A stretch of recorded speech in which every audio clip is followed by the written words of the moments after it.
unapopata changamoto ya tezi dume na wakati unajifikiria kwamba namna gani unaweza kumaliza hilo tatizo, hii ni miongoni mwa tiba bora ambayo inaweza kusaidia na kumaliza tatizo lako. Naomba nisikilize mpaka mwisho kwa sababu utapata faida kubwa sana ambayo unaweza kumsaidia ndugu, jamaa au rafiki yako. Hii inaitwa Saw Palmetto.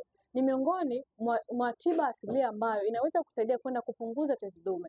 Saw Palmetto au kwa jina lingine wanaita mkweche. Sijui kwa lugha yenu mnahitaji, utaniambia kwenye comment. Inasaidia sana kwenda kupunguza uvimbe wa tezi dume, yaani BPH.